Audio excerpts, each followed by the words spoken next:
नमस्कार साथियों, मैं इंजीनियर आशीष कुमार आप सभी का प्लेटफॉर्म एजुकेशन सेंटर पटना से हार्दिक स्वागत करता हूं।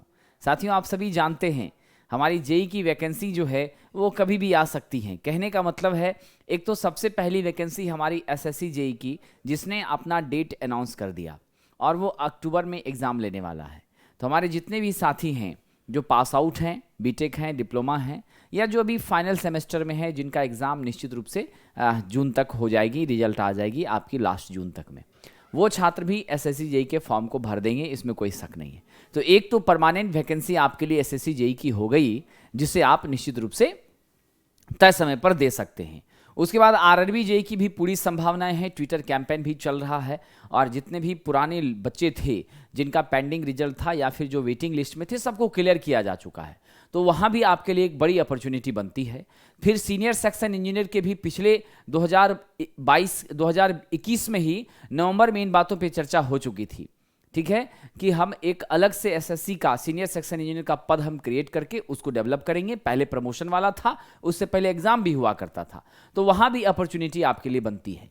फिर डिफरेंट स्टेट्स में आपकी इलेक्ट्रिसिटी बोर्ड की भी चर्चाएं चल रही हैं, वहाँ पर भी ऑप्शंस हैं।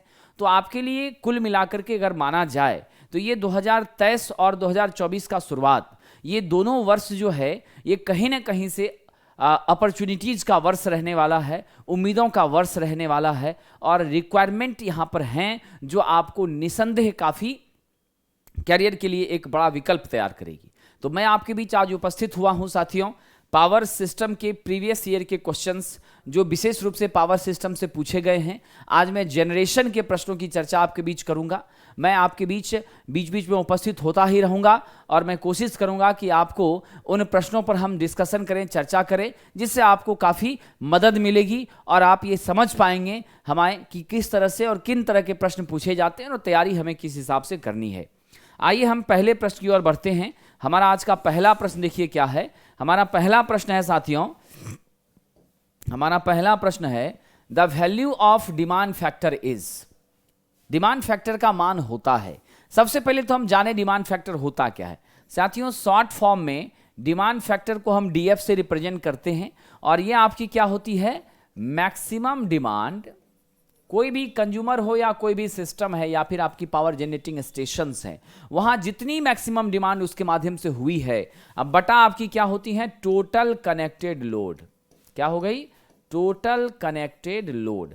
साथियों, इसका मतलब आप समझते हो क्या हुआ, मैक्सिमम डिमांड। सपोज कर लीजिए हमारे घर में क्या है, एग्जाम्पल के तौर पे 10 बल्ब है और सारे बल्ब कितने के हैं, 100 वाट के हैं। तो टोटल आपका कनेक्टेड लोड कितना हो गया, 10 into 100, दैट मीन्स 1000 वाट का आपका क्या हो गया, टोटल लोड हो गया कनेक्टेड। लेकिन अभी हमारी जो जरूरत थी उसके हिसाब से मैंने मात्र 5 बल्ब को ही क्या किया है, जलाने का काम किया है, ऑपरेट किया है। तो हमारी इस कंडीशन पे मैक्सिमम डिमांड क्या हो गई दोस्तों, इस कंडीशन पे हमारी मैक्सिमम डिमांड हो गई 10 into 100 नहीं, क्या हो गई अब 5 into 100। क्या हो गई साथियों, 5 into 100 हो गई, दैट मीन्स 500 वाट हो गया। हमारा मैक्सिमम डिमांड क्या हो गया, 500 वाट। तो आप समझ रहे हो, ये जरूरी नहीं है कि मैक्सिमम डिमांड कनेक्टेड लोड के बराबर हो, ये परिस्थितियों पर निर्भर करता है। जब आप 10 का 10 बल्ब ऑन करेंगे तब जाकर के मैक्सिमम डिमांड और आपकी निश्चित रूप से कनेक्टेड लोड बराबर होगी। यानी इससे पता चला कि विषम परिस्थिति में इसका मान 1 हो सकता है, नहीं तो प्रायः इसका मान क्या होगा, लेस देन 1 होगा। तो याद रखिएगा साहब, हमारी जो डिमांड फैक्टर है ये ऑलवेज क्या होती हैं, लेस देन 1 हुआ करती हैं। क्या होती हैं, लेस देन 1 होती हैं, ठीक है। और यहां पर ध्यान रखिएगा साहब, क्यों ऐसा होता है, क्योंकि हमारी कनेक्टेड लोड का मान जो है ना, वो प्रायः आपकी क्या होती है, कनेक्टेड लोड का मान ग्रेटर देन क्या होता है, मैक्सिमम डिमांड होता है। मुझे विश्वास है आपको उत्तर मिल गया होगा और I think the right answer is which one, option number A is correct, less than 1, ठीक है। चलिए अगले प्रश्न की ओर बढ़े हम लोग। नेक्स्ट क्वेश्चन देखते हैं क्या कह रहा है। बड़ा ही अच्छा प्रश्न है, एसएससी जेई में पूछा गया है साथियों। कह रहा है connected load of a consumer is 2 kilowatt. हमारा जो कनेक्टेड लोड है कंज्यूमर का कितना है 2 किलोवाट है, and his maximum demand is 1.5 kilowatt. कितना है मैक्सिमम डिमांड? 1.5। डिमांड फैक्टर बताइए। तो साहब यहाँ पर आप सबसे पहले देखिए डाटा क्या है। तो आपके पास जो डाटा है उसके हिसाब से दोस्तों कनेक्टेड लोड का मान आपके पास क्या है? 2 किलोवाट है, ठीक है। उसके बाद यहाँ पर देखिए मैक्सिमम डिमांड कितना दिया गया है? 1.5 किलोवाट है।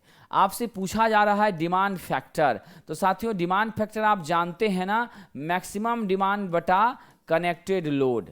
क्या होता है? मैक्सिमम डिमांड बटा कनेक्टेड लोड। तो मैक्सिमम डिमांड आपकी हो गई 1.5, कनेक्टेड लोड क्या हो गया?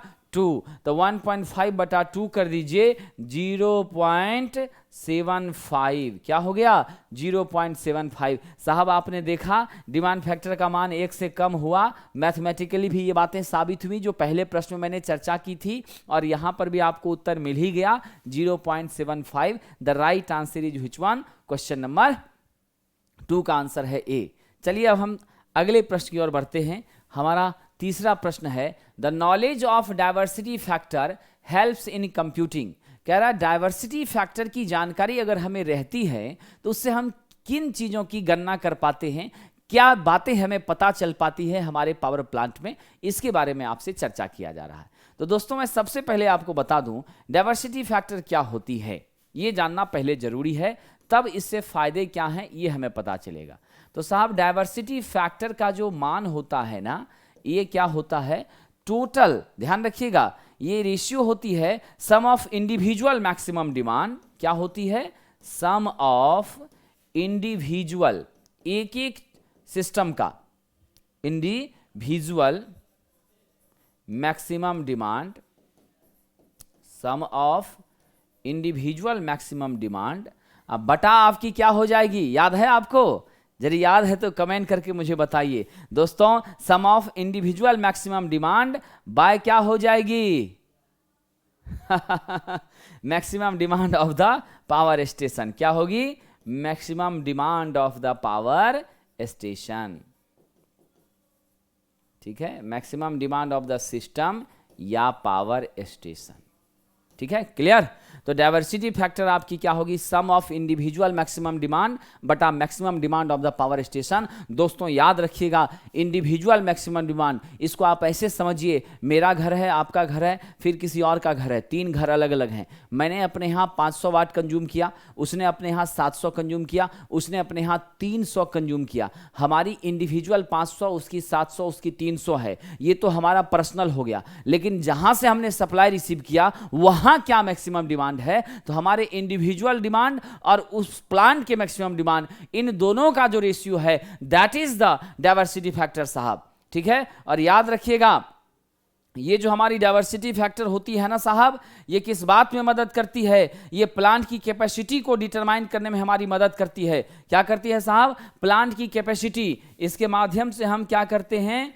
प्लांट कैपेसिटी को मेजर करने का काम करते हैं। It helps to determine the capacity of plant. तो जीवन भर याद रखिएगा डाइवर्सिटी फैक्टर हमें रिप्रेजेंट करती है प्लांट की कैपेसिटी को, कि प्लांट की क्षमता इतनी है, इसके हिसाब से हम इतना पावर का उत्पादन कर सकते हैं, बिजली का उत्पादन कर सकते हैं साथियों, ठीक है। चलिए आगे बढ़ जाएं, अगले प्रश्न की तरफ हम लोग चलते हैं। तो प्लांट कैपेसिटी ये बहुत मायने रख रहा है, और इसी के आधार पर आपको यह भी पता चलता है कि हमें किस हिसाब का डिजाइन पावर प्लांट के लिए बनाना चाहिए, ताकि हमारी किस कैपेसिटी की प्लांट आपकी सस्टेन वहां पर कर पाएगी, ठीक है। ओके साहब, आइए कह रहा the moderator used in fast breeder reactor. साथियों ब्रीडर रिएक्टर तो आप जानते ही हैं कहां इस्तेमाल हो रहा है? न्यूक्लियर पावर प्लांट में, ठीक है। और हमारे जो न्यूक्लियर पावर प्लांट है इसमें आप जानते हैं कि बहुत बल्क मात्रा में जनरेशन हो सकता है, लेकिन हमारी फ्यूल की मात्रा कम होती है। मैं कॉस्ट की बात नहीं कर रहा हूं, मैं मात्रा की बात कर रहा हूं कि आपको जितना कोयला लगेगा ऑन बिहाफ ऑफ दैट हमारी बहुत ही कम मात्रा में क्या लगती हैं आपकी, हमारी जो है सो न्यूक्लियर फ्यूल का इस्तेमाल करते हैं हम लोग, नाभिकीय फ्यूल का इस्तेमाल करते हैं। और ये फ्यूल यहाँ पर नाभिकीय फ्यूल कहने का मतलब यही मेरा है कि जो न्यूक्लियर फ्यूल है ना आपका, ये कौन सी फ्यूल होती है? यूरेनियम होती है, ठीक है। क्या होती हैं, यूरेनियम होती हैं, उसी का हम लोग प्रयोग किया करते हैं। दोस्तों जो हमारा कहने का तात्पर्य है मॉडरेटर, गौर करिए मॉडरेटर, तो मॉडरेटर जो है ना यहाँ पर आपको हम इस्तेमाल के रूप में क्या लेते हैं, D2O का, हैवी वाटर का प्रयोग करते हैं। किसका प्रयोग करते हैं, हैवी वाटर का प्रयोग करते हैं। और ये हैवी वाटर का सूत्र होता है D2O। ये आपका मॉडरेटर के रूप में क्या होता है, प्रयोग में लिया जाता है। साथियों ये मॉडरेटर है क्या, ये भी तो जानना पड़ेगा ना। साथियों मॉडरेटर स्लो डाउन करता है किसको, न्यूट्रॉन की स्पीड को। It slow downs the speed of neutron. तो न्यूट्रॉन्स के रिलीज होने की स्पीड, जो आपकी नाभिकीय विखंडन होती है उस दौरान जो न्यूट्रॉन आपकी टूट करके निकलती हैं, प्राप्त होती हैं, तो ये जो हमारी रिएक्शंस हैं उसके माध्यम से न्यूट्रॉन के इमिशंस का, उसके निष्कर्षण का, ब्रेकडाउन होने की मात्रा को क्या करता है, स्लो डाउन करता है, उसके स्पीड को क्या करता है, घटाता है साथियों। और इसी की मदद से और कंट्रोल रड की मदद से हम क्या कर पाते हैं, तो आप कंट्रोल चेन रिएक्शन करवाते हैं और उसी कंट्रोल चेन रिएक्शन के माध्यम से हम पावर को जनरेट करने का काम करते हैं। आप जानते हैं अगर एक्सेसिव आपकी क्या होगी, अनकंट्रोल हो जाएंगी, तो उस केस में आप क्या करेंगे, हीट बहुत ज़्यादा मिलेगी, काफ़ी ज़्यादा आपको जो है सो एनर्जी का डिसिपेशन होगा, आप उसको नियंत्रित कर नहीं पाएंगे तो उसका उपयोग भी साहब आप कर नहीं पाएंगे। ठीक है, हमारी जो यहाँ पर ग्रेफाइड है, ये सारी चीज़ें हैं, इन सब का प्रयोग हम लोग करते हैं किस रूप में, आपका ध्यान रखिएगा। लेकिन मुख्य बात यहाँ पर क्या है, आपको फास्ट ब्रीडर रिएक्टर में हम लोग विशेष रूप से जो है ना फास्ट न्यूट्रॉन को यूरेनियम और मॉडरेटर के माध्यम से स्लो डाउन करने के लिए, इसके वजह से आपकी प्रोडक्शन इफिशिएंसी क्या होती है, बढ़ जाती है, तो हम इसी का इस्तेमाल करते हैं। मुझे विश्वास है आपको उत्तर क्लियर हो गया होगा। अगला है the value of diversity factor is. सबसे महत्वपूर्ण बात यहां पर है डाइवर्सिटी फैक्टर होती क्या है। आइए जरा देख लें डाइवर्सिटी फैक्टर क्या है। दोस्तों diversity factor sum of individual maximum demand बटा मैक्सिमम डिमांड होती है। अभी मैंने पिछले प्रश्न में चर्चा किया था, आपने देखा था कि इसके माध्यम से प्लांट कैपेसिटी का पता चलेगा। तो दोस्तों डाइवर्सिटी फैक्टर बराबर हो गया आपको सम ऑफ इंडिविजुअल। कई बार एग्जाम में क्या होता है ना, इसी तरह के मैक्सिमम डिमांड, इस तरह के सेक्शंस के फॉर्मूले बच्चे क्या होते हैं, आप लोग प्रायः हमारे सारे छात्र भूल जाया करते हैं, वहाँ कन्फ्यूजन होती है। तो थोड़ा इसको आपको क्या करना है, प्रैक्टिस करना है, मेमोराइज करना है। नीचे आपका maximum demand of the plant, ठीक है, maximum demand of the plant. आइए साहब, आप जानते हैं इंडिविजुअल मैक्सिमम डिमांड का जब आप सम करेंगे तो हर एक का जो इंडिविजुअल का सम करेंगे तो उसकी वैल्यू क्या हो जाएगी, स्वाभाविक रूप से ज़्यादा हो जाएगी। और जो मैक्सिमम डिमांड टोटल स्टेशन का होगा, टोटल प्लांट का होगा, वो क्या होगी, लेस होगी। तो इसीलिए इसका मान जो होता है ना डाइवर्सिटी फैक्टर का क्या होता है, ग्रेटर देन 1 होता है। समझे कि नहीं। टोटल जो है वो टोटलिटी में आपकी वैल्यू कम होगी, लेकिन इंडिविजुअल अगर आप सबको जोड़ने लग जाएंगे तो बहुत ज़्यादा मान हो जाएगी। इसलिए करके डाइवर्सिटी फैक्टर का मान क्या होता है, ग्रेटर देन 1 होता है। याद रख लीजिएगा, ये क्या है आपकी ग्रेटर देन 1 है साहब। आगे बढ़ जाएं, चलिए अगले प्रश्न की ओर चलते हैं। नेक्स्ट प्रश्न है capacity factor of A plant is given by. दोस्तों कैपेसिटी फैक्टर क्या होती है, बहुत ही अच्छा इसका मैथमेटिकल एक्सप्रेशन है कैपेसिटी फैक्टर। साहब ये क्या है, ये निश्चित रूप से रिप्रेजेंट करती है कि हमारी रिजर्व कैपेसिटी प्लांट की कितनी है, उसके बारे में आइडिया देती है। एवरेज लोड क्या होता है, average load by plant capacity. क्या होता है, average load by plant capacity. मतलब साहब इसके माध्यम से आपको रिजर्व, इसके माध्यम से क्या होता है, रिजर्व कैपेसिटी ऑफ प्लांट का पता चलता है। क्या पता चलता है, रिजर्व कैपेसिटी ऑफ प्लांट का पता चलता है। तो देख लीजिए तो कौन सा उत्तर हो जाएगा, average load by plant capacity. Right answer आपकी क्या है, ऑप्शन नंबर सी है। क्या है, ऑप्शन नंबर सी है। चलिए हम लोग अगले प्रश्न की ओर चलते हैं। देखिए हमारा अगला प्रश्न आपके बीच क्या है साहब, हमारा अगला प्रश्न आपके बीच है in a power supply system demand factor is defined as. बहुत अच्छा क्वेश्चन है, आप सबको निश्चित याद होगा। क्या होती है डिमांड फैक्टर साथियों, बता सकेंगे? चलिए जरूर आप बता देंगे साहब। Option number D is correct, maximum demand bye connected load होती है। और साहब इसका मान याद रखिएगा, हमेशा क्या होता है डिमांड फैक्टर का मान, युवा नौजवानों, डिमांड फैक्टर का मान जो है ना वो लेस देन 1 होता है, क्योंकि कनेक्टेड लोड हमेशा आपके मैक्सिमम डिमांड से क्या होती है, ग्रेटर होती है, अधिक होती है। Right answer is option number D. Now the next question, low head plant generally uses. Low head plant सामान्य रूप से क्या इस्तेमाल करती हैं, क्या चीजें हुआ करती है साहब? ठीक है, अब चलिए जरा हम कुछ बातें आपके बीच रखते हैं। आपको मैं सबसे पहले तो बता दूं लो हेड प्लांट का क्या मतलब होता है। लो हेड प्लांट से आप क्या समझते हैं? देख लीजिए, ये हमारी डैम है साहब, ये क्या है, हमारी डैम है। ठीक, यहां आपका पानी भरा हुआ है। हेड का मतलब होता, ये नीचे मिट्टी है, जमीन है, तो जमीन की सतह से हमारे अर्थ के लेयर से जितनी ऊंचाई तक पानी है, ये वाला भाग गौर कीजिएगा। हेड का मतलब क्या होता है, ये आपकी पानी थी यहां से यहां तक का, यही वाला जो हाइट होता है ना, इसी को हम क्या कहते हैं, हेड कहते हैं। अगर पानी यहां तक आ गया तो हेड बढ़ जाएगा, ठीक है। पानी यहीं तक है तो हेड आपका घट जाएगा, ठीक है। ये नहीं कि हमारे डैम का जो लास्ट सिरा है उसकी लंबाई नहीं, कहां से, अर्थ से लेकर के पानी की मात्रा कहां तक है, वो वाली सेक्शन आपकी क्या कहलाती है, हेड कहलाती है। अब जरा गौर कीजिए, लो हेड कहने से क्या तात्पर्य है, लो हेड से आप क्या समझते हैं साहब? अगर हमारी क्या हो जाए, हेड जो है ना 70 मीटर के आसपास रहे, 70 मीटर से नीचे रहे, ठीक है। कहां तक साहब?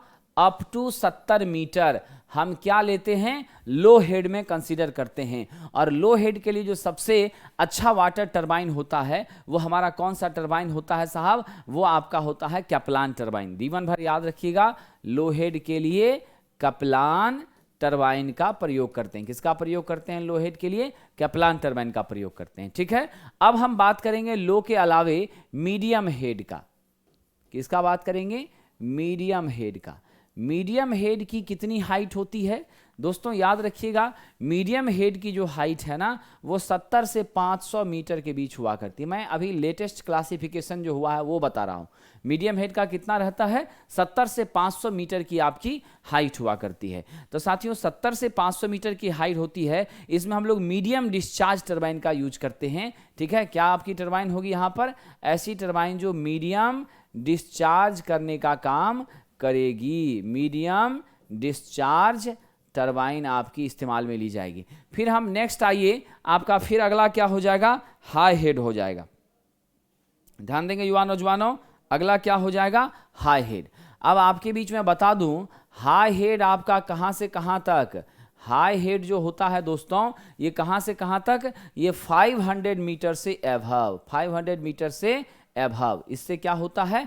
ज्यादा। ध्यान रखिएगा, मोर देन 500 मीटर, 500 मीटर से अधिक जो हमारी होगी ना उसमें हम इसका प्रयोग करेंगे, ठीक। अब चलिए जरा सा ध्यान देंगे कि टरबाइन कौन सा है ना साहब। चलिए जरा, आपको पता है मीडियम,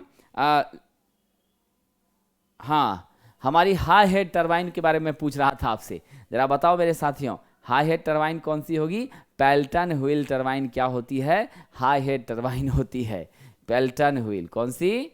पेल्टन व्हील टरबाइन क्या होती है? हाई हेड होती है। और इस पेल्टन व्हील टरबाइन की एक और खासियत मैं बता दूं, इसमें लो डिस्चार्ज होता है। क्या होता है? ध्यान रखिएगा, लो डिस्चार्ज, डिस्चार्ज इसमें लो होता है। लेकिन लो हेड वाले में ध्यान रखिएगा, आपका क्या है? कैप्लान टरबाइन लो हेड तो है लेकिन हाई डिस्चार्ज टरबाइन है। कैसी टरबाइन है? हाई डिस्चार्ज टरबाइन है।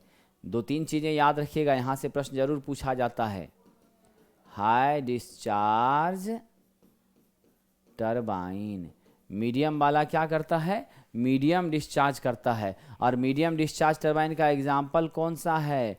Francis turbine. कौन सा? Francis turbine. तो चलिए मैं एक बार रिपीट कर देता हूं, लो हेड हमारी जो टरबाइन प्लांट होती है ना, हाइडल प्लांट, ये सारी चर्चाएं किसके बारे में है? हाइड्रल प्लांट के बारे में है, ठीक है, जहां पानी से बिजली प्राप्त करते हैं। तो लो हेड 70 मीटर तक होता है, इसमें डिस्चार्ज आपकी हाई होती है, टरबाइन कैप्लान लेते हैं। मीडियम हेड में डिस्चार्ज मीडियम होता है, ठीक है, हाइट आपकी 70 से 500 मीटर होती है। एग्जाम्पल आपका कौन सा है, फ्रांसिस टरबाइन है। हाई हेड आपका 500 मीटर या उससे अधिक होता है। कौन सी टरबाइन यूज करते हैं, पेल्टन व्हील यूज करते हैं। डिस्चार्ज क्या होता है, लो डिस्चार्ज होता है। कंसेप्ट क्लियर साथियों। चलिए अगले प्रश्न की ओर बढ़ते हैं। अगला प्रश्न देखते हैं क्या है साथियों। अगला प्रश्न है, if a system in a system if the base load is same as the maximum demand the load factor will be. दोस्तों यहां कह रहा है बेस लोड सेम है आपके मैक्सिमम डिमांड के, यानी साहब आपका बेस लोड किसे कहते हैं, बेस लोड जो है ना ये हम कहते हैं एवरेज लोड को, जो हमेशा रहेगा। तो एवरेज लोड और बेस लोड दोनों क्या होती हैं, आपस में एक दूसरे के समान होती हैं। तो ये दोनों का मान हो गया आपका एक समान। अब जरा गौर कीजिए, जब दोनों एक समान हो गया तो आपसे पूछ रहा है लोड फैक्टर। तो साहब लोड फैक्टर के बारे में आप देखें, ये दोनों एक ही को कहते हैं, लेकिन क्या कहा है, यही चीजें प्रश्न ने कहा है बेस लोड एवरेज लोड को कहते हैं, बात तो आप समझ गए। फिर प्रश्न ने कहा है same as the maximum demand, इसी का मान किसके बराबर है, मैक्सिमम डिमांड के बराबर है। अब इसका मान जब मैक्सिमम डिमांड के बराबर है तो लोड फैक्टर आपका क्या हो जाएगा साहब, स्पष्ट रूप से आप सब जानते हैं लोड फैक्टर हम किसे कहते हैं, एवरेज लोड बटा मैक्सिमम डिमांड को लोड फैक्टर कहते हैं। क्या कहते हैं, रिलेशन होता है एवरेज लोड बटा मैक्सिमम डिमांड। तो एवरेज लोड बटा मैक्सिमम डिमांड, तो अब आपका क्या हो गया, मैक्सिमम डिमांड भी एवरेज लोड के ही बराबर है। तो आप यहां भी लिख दीजिए एवरेज लोड दोनों कट गया, वैल्यू क्या मिल गई 1। तो स्पष्ट हो गया साहब, जब आपकी बेस लोड मैक्सिमम डिमांड के बराबर होगी ना तो हमारा डिमांड फैक्टर क्या हो जाएगा, हमारा डिमांड फैक्टर क्या हो जाएगा 1 हो जाएगा। इसको आप हमेशा याद रखेंगे। चलिए अगले प्रश्न की तरफ हम लोग चलते हैं। अगला प्रश्न और बड़ा अच्छा प्रश्न आपके सामने है, कह रहा है at time of peak load a power system needs, ठीक है, पीक लोड के समय पावर सिस्टम को आवश्यकता होती है साथियों, किस चीज की आवश्यकता होती है साहब, याद रखिएगा जब हमारे पावर सिस्टम में लोड पीक होता है, काफी ज्यादा बढ़ता है, इसका मतलब क्या बढ़ती है, आपकी लैगिंग पावर फैक्टर बढ़ती है। क्योंकि हमारी जो लोड है ना, लैगिंग पावर फैक्टर आपकी क्या करती है, इंक्रीज करती है। क्योंकि आप जानते हैं हमारी जो लोड होती है साहब, ये निश्चित रूप से प्राय आपकी इंडक्टिव लोड होती है, और ऐसे केस में पावर सिस्टम को किसकी जरूरत होती है,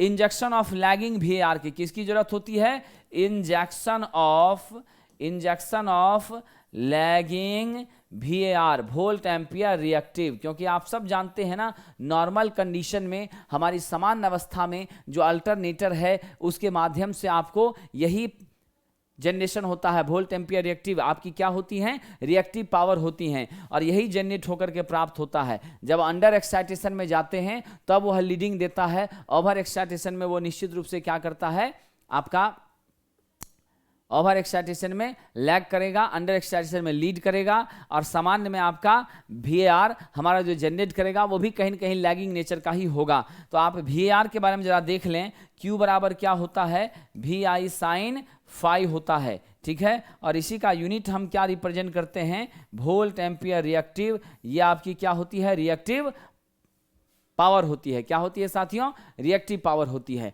अब यहां पर उत्तर क्या हो जाएगा, at time of peak load power system needs.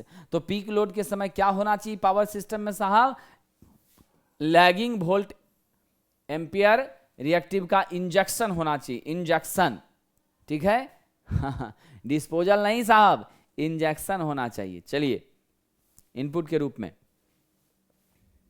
Inject कर रही है। अब आपके बीच एक छोटी जानकारी दे दें, मैंने आप सभी की तैयारी के लिए, ताकि आप सब लोग क्वेश्चन की प्रैक्टिस करें और जो आने वाली वैकेंसियां हैं उसमें आपको काफ़ी इससे मदद मिलेगी और बहुत बेहतर आपको बेनिफिट पहुंचेगा, इसके लिए हमने एक टेस्ट अरेंज किया है जो सिर्फ ऑनलाइन मोड में हो रही हैं। कैसे हो रही हैं साथियों, ओनली आपकी ऑनलाइन मोड में ये टेस्ट हो रही है, और ये टेस्ट के अंदर हम आपको 3000 प्लस क्वेश्चन को कवर करेंगे। कितना करेंगे, 3000 प्लस क्वेश्चन को कवर करेंगे। जो क्वेश्चन आपके कुछ मिसलेनियस भी हैं, टॉपिक वाइज भी हैं, इस तरह के प्रश्न होंगे जिन प्रश्नों का सीधा सीधा आपके प्रीवियस ईयर के प्रश्नों के साथ सीधा लिंक है, संपर्क है। तो ये वाली बैच जो है Brahmastra test JE diploma BTech electrical engineering के छात्रों के लिए पूरी तरह से समर्पित हैं। 12 से 1 PM में आपकी इसका डिस्कशन हुआ करेगा और आपको निश्चित रूप से मोबाइल पर क्वेश्चन जाएगा, 20 क्वेश्चन एवरी डे, उसका आप आंसर देंगे, टिक आउट करेंगे। फर्दर आप हमारे डिस्कशन को क्या करेंगे, देखेंगे। अनलिमिटेड वीडियो एक्सेस आपको मिलेगी। अनलिमिटेड वीडियो एक्सेस का मतलब है कि आप कई बार इस वीडियो को देख सकते हैं अपने ऐप में डाउनलोड करके, ठीक है। लाइव और VOD क्लासेस होंगी, PDF भी हम प्रश्नों का देंगे। कुछ क्लासेस रिकॉर्डेड में हैं, पहले से आपकी 1000 क्वेश्चन के आसपास आपको मिल चुकी हैं, बाकी 2000 आपकी लाइव में होगी, ठीक है। Regular test discussion Monday to Friday होगा और ये सारे एग्जाम के लिए क्या है, फायदेमंद है। साथियों, आप सभी लोग द प्लेटफॉर्म ऐप को डाउनलोड करके आप इस कोर्स को परचेज कर सकते हैं और मुझे विश्वास है ये कोर्स आपके बहुत काम आने वाला है। प्रश्नों का संकलन यहाँ काफ़ी ज़बरदस्त है, इसके माध्यम से आपके कंसेप्ट मजबूत होंगे और आप एग्जाम के प्रश्नों के साथ कंफर्टेबल हो पाएंगे, उसको बनाने में सक्षम हो पाएंगे। साथियों, आइए आगे बढ़ते हैं। हमारा अगला प्रश्न देखिए क्या है। The connected load of consumer is 2 kilowatt. दोस्तों, कनेक्टेड लोड कितना है, 2 किलोवाट है। देख लीजिएगा, कनेक्टेड लोड है 2 किलोवाट और आपकी मैक्सिमम डिमांड कितनी है, 1.5 किलोवाट है। अब आपका डिमांड फैक्टर बताइए क्या होगा। डिमांड फैक्टर जो है ना, ये आपकी maximum demand bye connected load होगी। अब मैक्सिमम डिमांड देखिए क्या है, 1.5। अब कनेक्टेड लोड कितना है, 2। सिंप्लीफाई किया, 0.75 आ गया। और मैंने आपको शुरू में भी कहा था हमारी डिमांड फैक्टर क्या होती है, लेस देन 1 होती है। तो बिल्कुल यहाँ मिल भी गया। उत्तर आपका क्या हो गया, ऑप्शन नंबर सी हो गया। आंसर क्या हो गया, ऑप्शन नंबर सी। चलिए अगले प्रश्न की ओर चलते हैं। हमारा 12वां प्रश्न क्या है, कह रहा है which of the following is correct. Load factor बराबर कैपेसिटी फैक्टर गुना यूटिलाइजेशन फैक्टर। कौन सी बातें सही है साथियों। आइए जरा हम यहां पर देखते हैं। आप सब जानते हैं साहब हमारा क्या होता है यूटिलाइजेशन फैक्टर, उसको जरा विस्तृत रूप से चर्चा करें तो मैं आपको बता दूं साहब, हमारी जो मैग्नीट्यूड हो जाएगी ना, निश्चित रूप से क्या होगी। लोड फैक्टर के बारे में तो आप जानते हैं क्या होता है। लोड फैक्टर आपका एवरेज लोड बटा क्या होती है, मैक्सिमम डिमांड। क्या होती है, एवरेज लोड बटा मैक्सिमम डिमांड होती है। ये तो पहली चीज है। फिर आपका प्लांट फैक्टर कहिए या प्लांट कैपेसिटी फैक्टर कहिए, प्लांट कैपेसिटी फैक्टर कहिए, ये दोनों आपका क्या होता है, एक ही होता है। अब यहां पर ध्यान दीजिएगा, जस्ट अ सेकेंड। हम यहां क्या कह रहे थे, प्लांट फैक्टर या कैपेसिटी फैक्टर, नॉट साहब plant capacity factor, we are correcting here capacity factor. तो प्लांट फैक्टर या कैपेसिटी फैक्टर अगर आप कहते हैं तो प्लांट फैक्टर और कैपेसिटी फैक्टर का मान कितना होता है, याद है आपको। चलिए हम यहाँ लिख देते हैं, प्लांट फैक्टर और कैपेसिटी फैक्टर, इसका मान साहब आपको मालूम होना चाहिए। ये होता है एवरेज लोड बटा रेटेड प्लांट कैपेसिटी। क्या होती है, एवरेज लोड बटा रेटेड प्लांट कैपेसिटी। ठीक है, ये तो हमने लिख दिया, एवरेज लोड बटा रेटेड प्लांट कैपेसिटी। अब जो हमारी रेटेड प्लांट कैपेसिटी है, ये हमें, ये दोनों का मान हमें मिल गया। अब हमको चेक करना है रिलेशन ना, इसलिए सबके बारे में थोड़ा चर्चा करना पड़ेगा। अब हम यूटिलाइजेशन फैक्टर की बात करें, यूटिलाइजेशन फैक्टर। अब देखिए तो यूटिलाइजेशन फैक्टर क्या होता है साहब, ये आपकी मैक्सिमम डिमांड बटा क्या होती है, maximum demand by rated capacity of plant होती है। मैक्सिमम डिमांड बटा क्या होती है, रेटेड कैपेसिटी ऑफ प्लांट होती है। ये सारी बातें आप समझ गए। अब चलिए जरा रिलेशन निकालते हैं। हम सबसे पहले क्या करते हैं, लोड फैक्टर और यूटिलाइजेशन फैक्टर को गुना करते हैं। आइए जरा लोड फैक्टर गुना यूटिलाइजेशन फैक्टर कर दिया गुना। वैल्यू आप क्या लिखेंगे, एवरेज लोड बटा मैक्सिमम डिमांड लिखेंगे कि नहीं, क्या लिखेंगे, average load by maximum demand लिखे मैंने, इनटू कर दिया utilization factor, maximum demand by rated capacity of plant. Maximum demand cancel. अब क्या मिला, लोड फैक्टर गुना यूटिलाइजेशन फैक्टर बराबर एवरेज लोड बटा रेटेड प्लांट कैपेसिटी। तो एवरेज लोड बटा रेटेड प्लांट कैपेसिटी किसका मान है, प्लांट कैपेसिटी फैक्टर है, तो यानी आप क्या लिख देंगे, लोड फैक्टर गुना यूटिलाइजेशन फैक्टर बराबर आप लिखेंगे कैपेसिटी फैक्टर। कोई कंफ्यूजन साहब? इसीलिए मैंने ये सारे फार्मूले आपके बीच रखे, ठीक है, हम आसानी से लिख देंगे, क्या लिख देंगे, कैपेसिटी फैक्टर। तो क्लियर हो गया कंसेप्ट। हमारी एवरेज लोड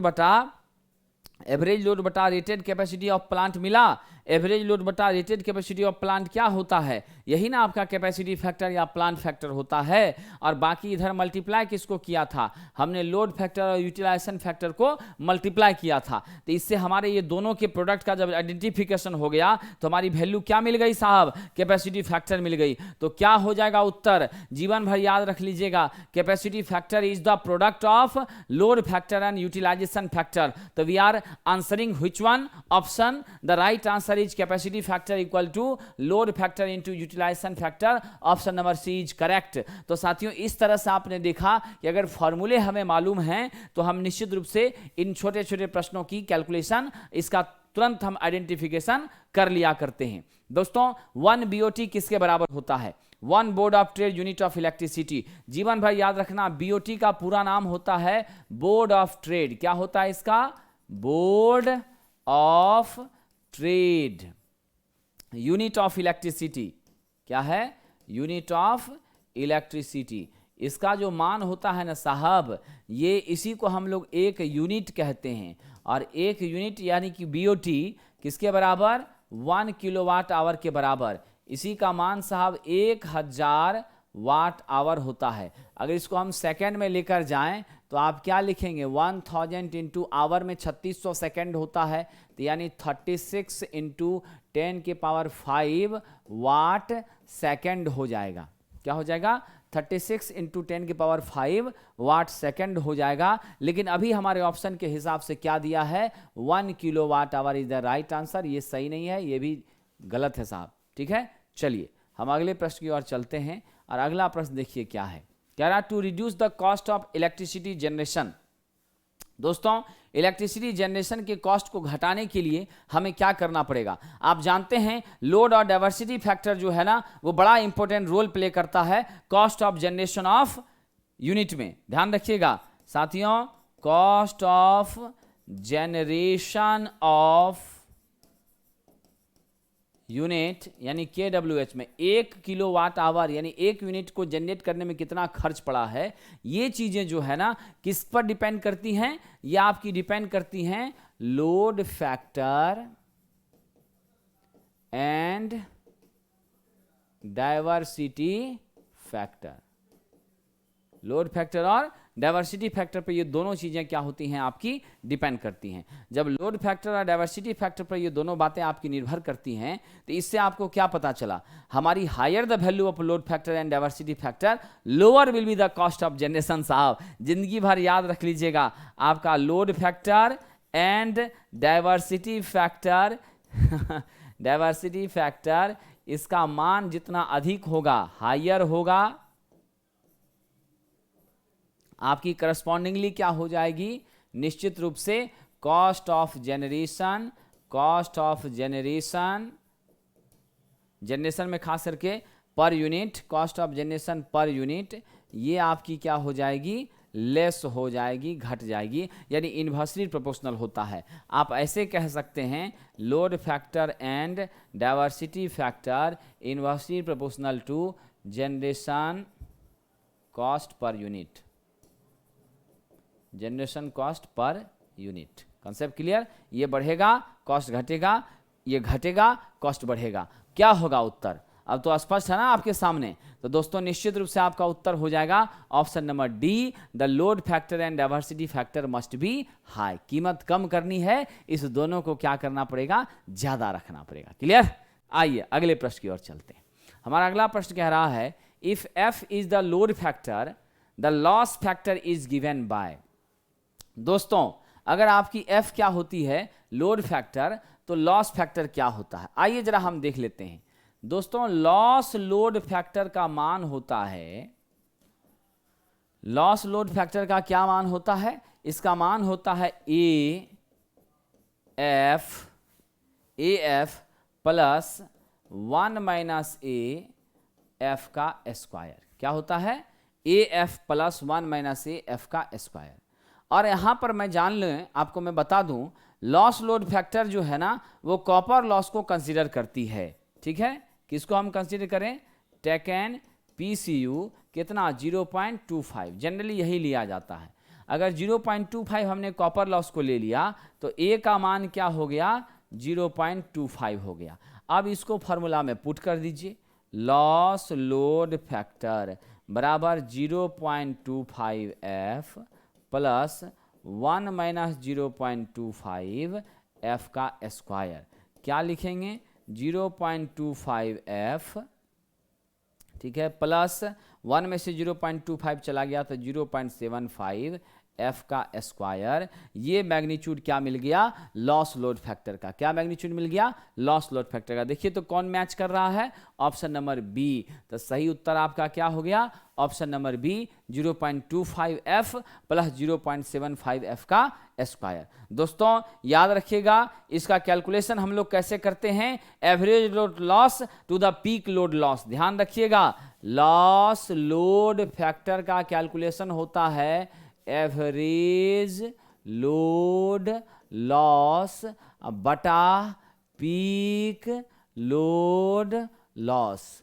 एवरेज लोड के रहने के बाद क्या लॉस हुई है वो, अब बटा पीक लोड होने के बाद हमारे प्लान के रिस्पेक्ट में क्या लॉस हुई है वो, इस दोनों का रेशियो क्या कहलाती है? लॉस लोड फैक्टर कहलाती है। ठीक है, आइए जरा आगे बढ़ते हैं अगले प्रश्न की ओर। हमारा अगला प्रश्न क्या कह रहा है? ये कह रहा है in a power plant if the maximum demand, in a power plant if the maximum demand on the plant is कितना साहब?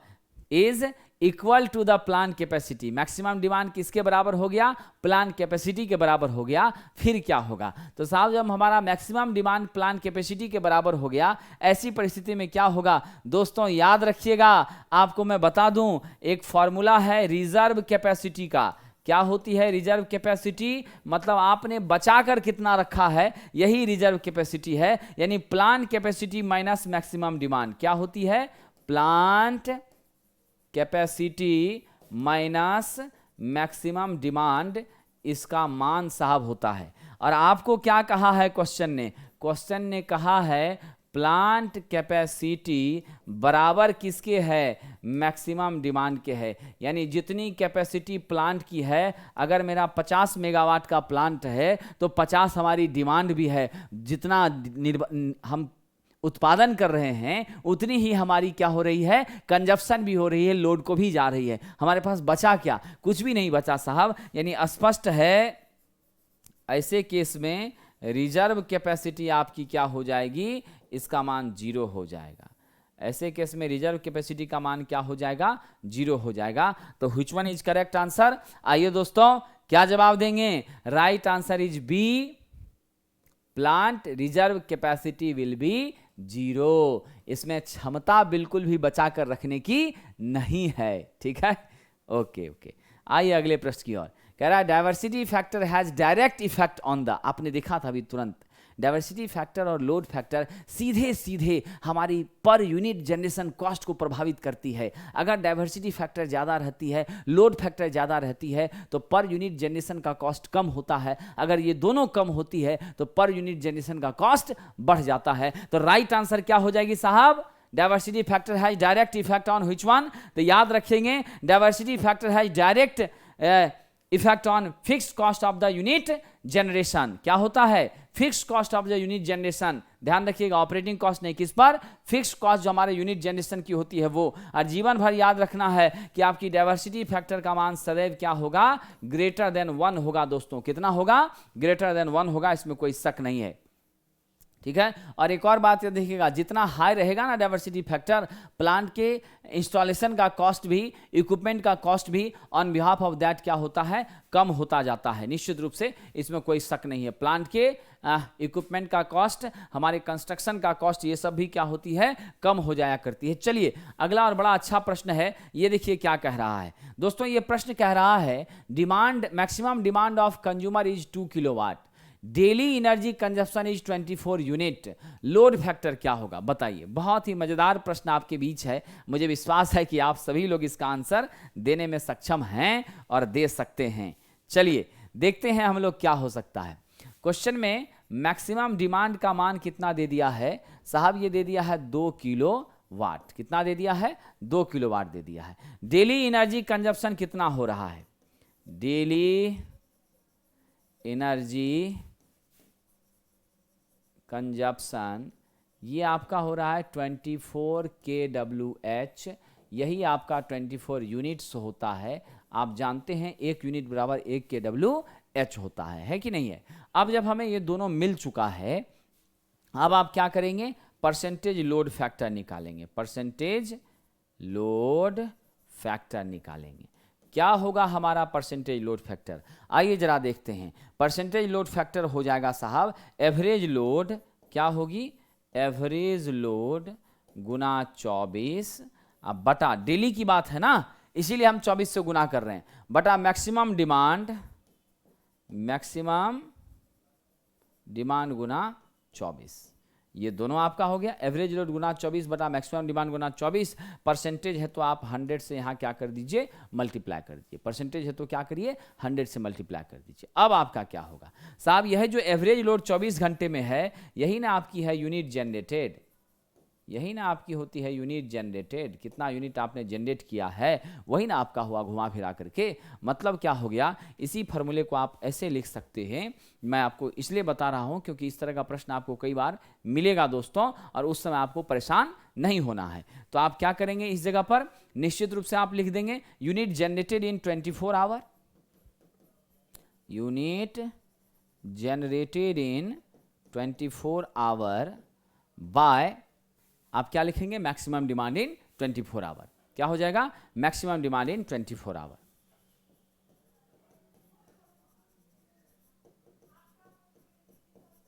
इंटू 100।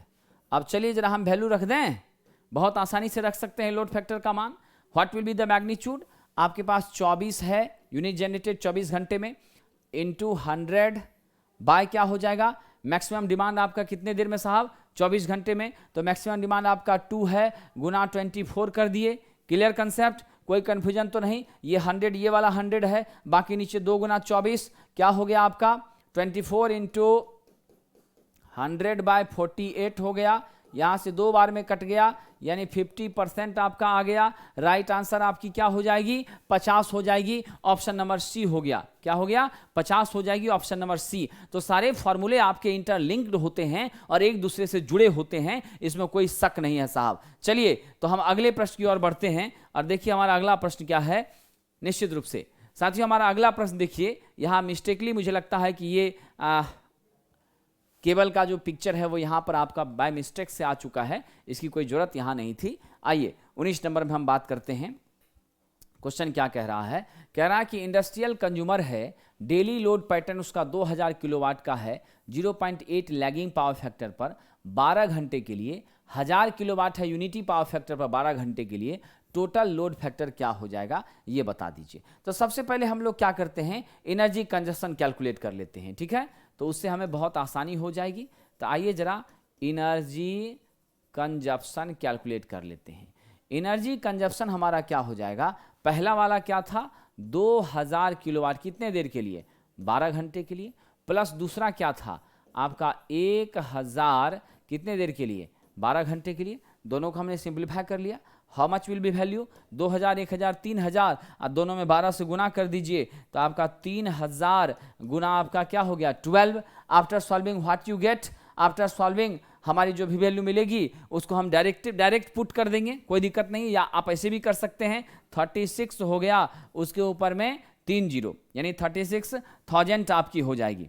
ठीक है, 36,000 क्या हो जाएगा आपका एनर्जी कंजप्शन किलोवाट में था ना, अब kWh हो जाएगा, क्या हो जाएगा, इतना kWh हो जाएगा। ठीक, अब दोस्तों मैक्सिमम डिमांड आपका क्या है, आप इस प्रश्न में देखिए, आपका मैक्सिमम डिमांड दिया हुआ है 2000, जो सबसे ज्यादा है वो क्या है 2000 किलोवाट। तो स्वाभाविक है ना, दोनों में जो ज्यादा रहेगा वही मैक्सिमम होगा, तो आपका क्या हो गया मैक्सिमम डिमांड 2000 किलोवाट हो गया। ठीक, अभी जो पिछला फॉर्मूला आपने लिखा था उसके हिसाब से आप बड़ी आसानी से कैलकुलेट कर लेंगे। आप क्या करेंगे साहब, एनर्जी कंजप्शन बटा मैक्सिमम, है ना, एनर्जी कंजप्शन बटा आप क्या करेंगे मैक्सिमम डिमांड इंटू 24। आइए जरा यहां देख लेते हैं, आपका लोड फैक्टर क्या हो जाएगा, लोड फैक्टर हो जाएगा टोटल एनर्जी कंजप्शन 24 घंटे में बाय आपकी मैक्सिमम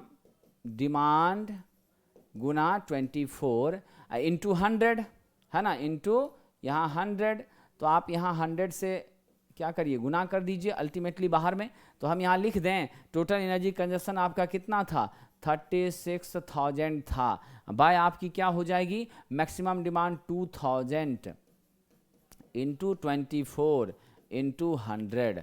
अब जरा इसको सॉल्व करिए। ठीक है, बहुत आसानी से आप सब सॉल्व कर पाएंगे।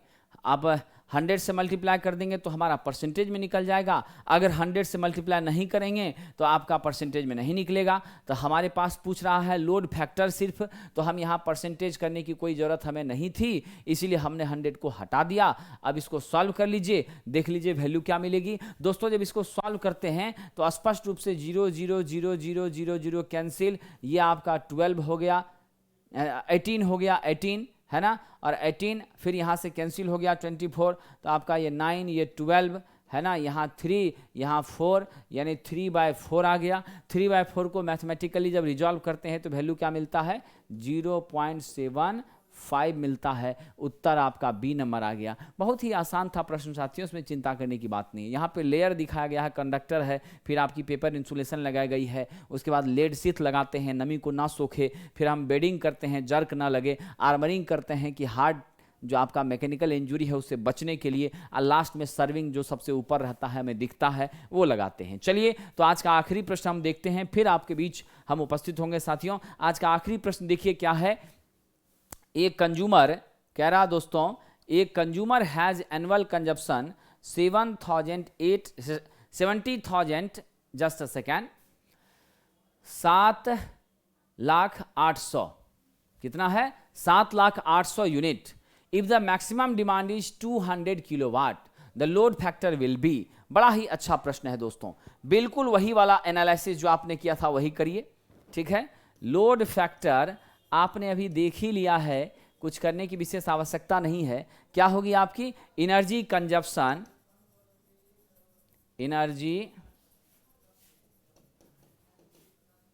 एनर्जी कंजप्शन अब बटा आपकी क्या हो जाएगी maximum demand into year. Energy consumption साल भर का कह रहा है ना, तो मैक्सिमम यहां एनुअल बोला है ना, इसीलिए मैक्सिमम डिमांड इनटू 360 गुना 24, इतने घंटे हुए ना आपके साल भर में, जो कि 360 गुना 24 आप करेंगे तो आपकी टोटल साल भर की निकल जाएगी। तो एनर्जी कंजप्शन आपका कितना हो गया 7,08,000 बाय आप कर दीजिए मैक्सिमम डिमांड हमारा क्या है 200 है, तो आप यहाँ 200 लिख दीजिए, 360 लिख दीजिए और 24 से मल्टीप्लाई कर दीजिए। ठीक है, तो आप इसको जब सिंप्लीफाई करते हैं तो आपको वैल्यू क्या मिलती है, after solving we are getting the magnitude how much 0.4 मिलती है। परसेंटेज करना हो 100 से गुना कर दीजिए, क्या हो जाएगा 40% हो जाएगा। Right answer is which one? Option number C हो गया। तो ध्यान दीजिएगा साहब, इस तरह के प्रश्न बहुत कठिन नहीं होते हैं,